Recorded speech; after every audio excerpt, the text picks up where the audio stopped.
সাম দিয়ে 5 ব্র্যাকেট দিয়ে সম্পূর্ণ টেনে দিলে এভাবে যোগ হয়। হ্যালো ভিউয়ার্স, আসসালামু আলাইকুম। আশা করি সবাই ভালো আছেন। আজকে আমি আপনাদেরকে দেখাবো এক্সেলের যেটা মেইন হিসাব নিকাশ করা, এক্সেলের যেটা মূল বেসিক, যেটা দিয়ে মানুষ মূলত হিসাব নিকাশ করে, যেটা বেসিক, যেখান থেকে এক্সেল শুরু, এই হিসাব নিকাশটা আমরা কীভাবে করবো মাইক্রোসফট এক্সেলের, যেটা গুরুত্বপূর্ণ। আসুন আমরা সেটা জেনে নিই। লিখতে হবে, আমরা এখানে কয়েকটা সংখ্যা লিখলাম। এখানে আমরা কয়েকটা সংখ্যা লিখতেছি। সংখ্যা লেখার পর এগুলোকে আমরা যদি কপি করি, এখন আপনি যদি এগুলো যোগ করতে চান, যোগগুলো অনেকভাবে করতে পারবেন। ইকুয়াল দিতে হবে। এক্সেলের ক্ষেত্রে যোগ করার জন্য প্রথমে ইকুয়াল দিতে হয়। সাধারণত আমরা ক্যালকুলেটরে করার সময় ইকুয়ালটা সবসময় আমরা করব। এক্সেলের ক্ষেত্রে আগে দিতে হবে এটা সংখ্যা প্লাস সংখ্যা দিলে এন্টার দিলে যোগ হয়ে যায়। আরেকভাবে হয়, সেটা হচ্ছে এভাবে ইকুয়াল টু সাম দিয়ে 5 ব্র্যাকেট দিয়ে সম্পূর্ণ টেনে দিলে এভাবে যোগ হয়। আরেকবার হয় ইকুয়াল দিয়ে এটা প্লাস এটা প্লাস এটা, এভাবেও যোগ হয়। যদি আপনি এগুলো না পারেন, সেটা হচ্ছে হোমের ডান পাশে একটা অপশন আছে সামে, এখানে ক্লিক করলে আপনি সূত্রটা এখানে চলে আসবে, দেন সিলেক্ট করে দিলে হয়ে যায়। শর্টকাট হচ্ছে অল্টার ইকুয়াল। অল্টার চেপে ইকুয়াল দিলে ইচ্ছে মতো আপনি সিলেক্ট করে যোগ করতে পারবেন। এইভাবে যোগ করা হয়। আরেকভাবে যোগ করা যায়, সেটা কিভাবে দেখেন। আমি এখানে কয়েকটা সংখ্যা লিখলাম, এখানে কয়েকটা সংখ্যা লিখলাম, নিচে কয়েকটা সংখ্যা লিখি আমি, এই পাশের সংখ্যা লিখলাম আরো কয়েকটা। এখন আমি এগুলো যোগ করার জন্য ওই সামের সূত্রটা লিখবো। সাম দিলাম, সরি প্রথমে ইকুয়াল দিতে হবে। সাম দেওয়ার পর এখন সবগুলোকে যদি আপনি দুটাকে সিলেক্ট করে এন্টার দেন, সবগুলো যোগ হয়ে যাবে। এখন আপনি এটা হচ্ছে ব্ল্যাঙ্ক প্লাস এই সিলেকশনের কোনো একটা পয়েন্ট দেখতে পাচ্ছেন, এখানে চলে গেলে একটা প্লাস চেঞ্জ হয়ে যাবে। এটাকে বলে সলিড প্লাস। এটাকে তো নিচে দিয়ে টেনে দিলে আপনার যোগগুলো অটোমেটিক হয়ে যাবে।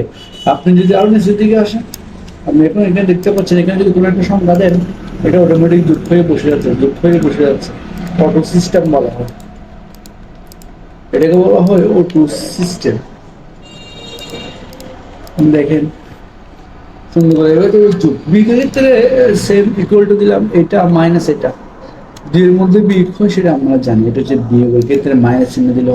গুণের ক্ষেত্রে ইকুয়াল টু, মনে করেন এটা গুণ মানে এক্সেল ক্ষেত্রে স্টার, মনে করেন 99কে 7 দিয়ে গুণ করবেন, এটা সিলেক্ট করে আপনি এন্টার দেন, দেখেন গুণ হয়ে গেছে। এটা হচ্ছে গুণের ক্ষেত্রে আমরা বুঝলাম। এবার আসলাম ভাগের ক্ষেত্রে। ভাগের ক্ষেত্রে ইকুয়াল টু দিবেন, মনে করেন 100কে আমরা ভাগ মানে স্ল্যাশ ভাগ 2, 2 দিয়ে ভাগ দিলাম, ভাগ হয়ে গেছে।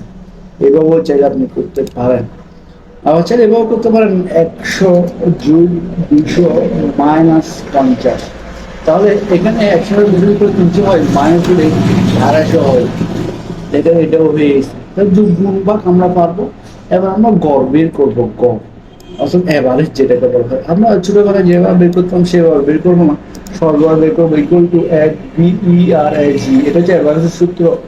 এটা দেওয়ার পর আমরা সবগুলো সেট করলে এগুলো গড়ে, সবগুলো গড়ে এত টাকা পড়ে হচ্ছে গড়।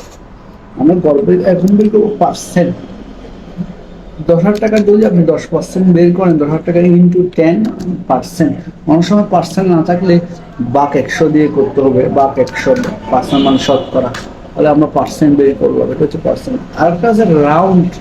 রাউন্ডটা কি, মনে করেন দশমিকের পর সংখ্যাটা যদি আমি আগে লিখে ফেলি কয়েকটা সংখ্যা, দশমিকের পর সংখ্যা যদি 5-এর সমান বা তার অধিক হয়, দশমিকের আগের সংখ্যার সাথে যোগ হয়ে যায়।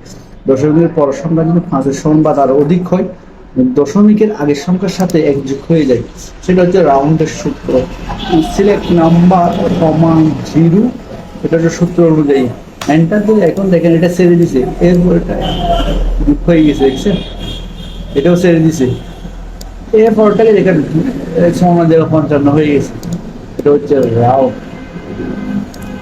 এভাবে এক্সেল যোগ বিয়োগ গুণ ভাগ এগুলো করা যায়। এছাড়াও এক্সেলের মধ্যে প্রচুর ফর্মুলা রয়েছে, এগুলো আপনি যদি বেসিকটা শিখেন, আস্তে আস্তে এগুলো অ্যাডভান্স, এগুলো আস্তে আস্তে শিখতে পারবেন। সবাইকে অসংখ্য ধন্যবাদ। খুদা হাফেজ।